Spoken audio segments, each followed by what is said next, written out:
नमस्कार। माली समाचार हिंदी में आपका स्वागत है। मैं दिनेश माली।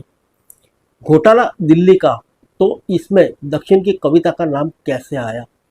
गोवा के नेताओं से क्या हो रही है पूछताछ? आइए जानते हैं विस्तार से। दिल्ली शराब नीति का मामला पिछले कुछ समय से लगातार सुर्खियों में है। नीति में हुए कथित घोटालों में पिछले महीने हाई प्रोफाइल गिरफ्तारियां हुई, जिसमें दिल्ली के मुख्यमंत्री अरविंद केजरीवाल और तेलंगाना के पूर्व मुख्यमंत्री के चंद्रशेखर राव की बेटी के कविता शामिल है। इन दोनों नेताओं की गिरफ्तारी ईडी ने की है, जो अब वापस ली जा चुकी शराब नीति में मनी लॉन्ड्रिंग मामले की जांच कर रही है।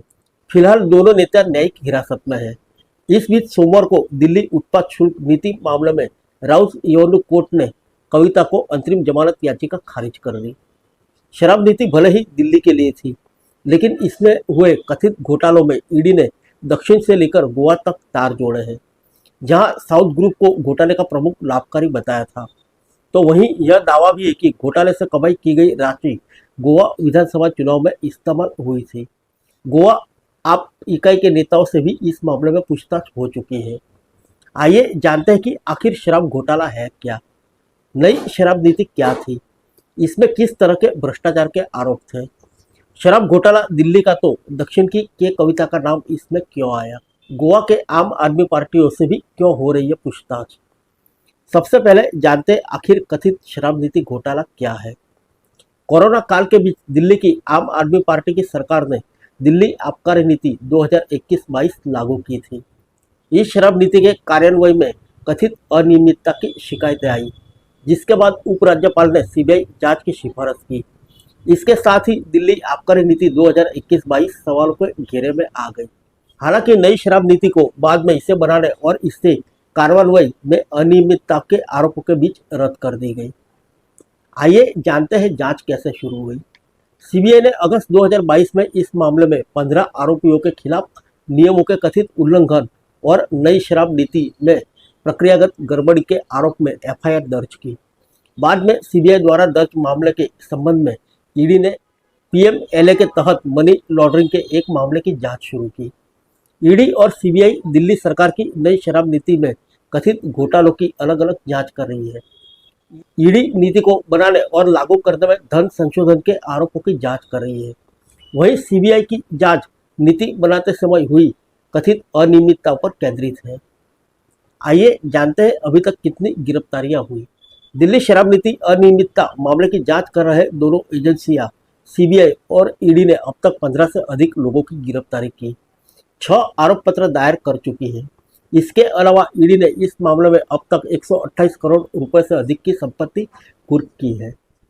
गिरफ्तार होने वालों में अरविंद केजरीवाल, मनीष सिसोदिया, संजय सिंह, विजय नायर, के कविता, मुंगटा श्रीनिवासी रेड्डी, राघव मुंगटा, समीर महेंदु, अरुण रामचंद्रन, राजेश जोशी, गोरतल्ला बुच्ची बाबू, अमित अरोरा, गौतम मल्होत्रा, अरुण पिल्लई, बेनोय बाबू, पी शरदचंद्र रेड्डी, अरविंदो फार्मा के पूर्णकालिक निर्देशक और प्रमोटर व्यवसायी अमिनदीप धान और व्यावसायिक अभिषेक बोईपल्ली शामिल है। इसमें से संजय सिंह सहित कई आरोपियों को जमानत मिल गई है, जबकि कुछ सरकारी गवाह भी बन गए हैं। आइए जानते हैं जांच में क्या निकला। ईडी ने अदालत में दायर अपने आरोप पत्र में दावा किया है कि दिल्ली आबकारी नीति 2021-22 आपके शीर्ष नेताओं द्वारा बनाई गई थी, ताकि लगातार अवैध धन कमाकर और उसे अपने पास लाया जा सके। ईडी ने दावा किया कि ये नीति अवैध और आपराधिक गतिविधि को सुविधाजनक बनाने के लिए जानबूझकर कमियों के साथ बनाई गई थी। इस नीति की वजह से पिछले दरवाजे से गुटबंदी को बढ़ावा मिला। इसके साथ ही नीति में 12% का अत्यधिक थोक लाभ मार्जिन और 185% का भारी खुदरा लाभ मार्जिन दिया। ऐसा करने से आम आदमी पार्टी के शीर्ष नेताओं को व्यवसायियों से भारी रिश्वत मिली। केंद्रीय जांच एजेंसी ने हाल ही में अदालत को बताया कि केजरीवाल कथित घोटाले के सरगना है। एजेंसी के मुताबिक केजरीवाल ने साउथ ग्रुप से 100 करोड़ रुपए की मांग की थी। वहीं इस पैसे का एक हिस्सा करीब 45 करोड़ का इस्तेमाल आम आदमी पार्टी ने 2022 में हुए गोवा विधानसभा चुनाव में किया था। आइए जानते शराब घोटाले में के कविता का नाम क्यों आया। दरअसल ईडी ने आरोप लगाया था कि दिल्ली शराब लाइसेंस के एक बड़े हिस्से के बदले में साउथ ग्रुप ने राष्ट्रीय राजधानी में आम आदमी पार्टी को 100 करोड़ रुपए की रिश्वत दी। एजेंसी ने बीआरएस नेता के कविता को इसी साउथ ग्रुप का एक प्रमुख सदस्य बताया। इसके अलावा समूह ने मुंगटा श्रीनिवासुलु रेड्डी, उनके बेटे मुंगटा राघव रेड्डी, अरुण रामचंद्र पिल्लाई, बुचीबाबू गोरांटला, अभिषेक बोइनपल्ली और पी शरद रेड्डी शामिल बताए गए।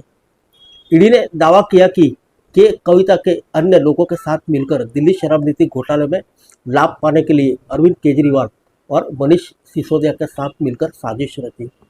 इन एहसानों के बदले में कविता ने आम आदमी पार्टी को 100 करोड़ रुपए भी दिए। ईडी ने कहा कि के कविता और उनके सहयोगी ने आम आदमी पार्टी को पहले ही भुगतान कर दिया था। ईडी ने पिछले दिनों पीएमएलए अदालत को बताया कि के कविता दिल्ली उत्पाद शुल्क नीति घोटाले की मुख्य साजिशकर्ता और लाभार्थी में से एक है। तो आइए जानते हैं गोवा के नेताओं से क्यों हो रही है पूछताछ। मनी लॉन्ड्रिंग की जांच कर रही ईडी ने घोटाले के तार दिल्ली दक्षिण के साथ साथ तटीय राज्य गोवा तक जोड़े हैं। दरअसल ईडी ने दावा किया है कि दिल्ली शराब नीति घोटाले से जुटाए गए कथित 45 करोड़ रुपए 2022 के गोवा चुनाव प्रचार के लिए इस्तेमाल किए गए थे। समाचार एजेंसी पीटीआई के मुताबिक सीबीआई और आयकर विभाग ने अपनी जांच में इसकी पुष्टि की है। जांच एजेंसी ने इस कथित 45 करोड़ रुपए की रिश्वत राशि के मनी ट्रेल को स्थापित करने के लिए 5 अंगड़िया फर्म संचालकों के बयान दर्ज किए हैं। अंगड़िया हवाला सेवा मुहैया कराने के लिए जाना जाता है। इन आरोपों के बीच बीते गुरुवार को ईडी ने मनी लॉन्ड्रिंग मामले में आम आदमी पार्टी की गोवा इकाई के अध्यक्ष अमित पालेकर और अन्य 3 से पूछताछ की। ईडी ने पीएमएलए के तहत दर्ज मामले में पूछताछ के लिए पालेकर, आप नेता रामराव वाघ और 2 अन्य दत्त प्रसाद नाइक और अशोक नाइक को समन किया था। हालांकि पालेकर ने मीडिया से बात करते हुए तमाम आरोपों से इनकार कर दिया है। फिर मिलेंगे अगले बुलेटिन में अन्य किसी खबर के साथ। तब तक के लिए इजाजत दीजिए। नमस्कार।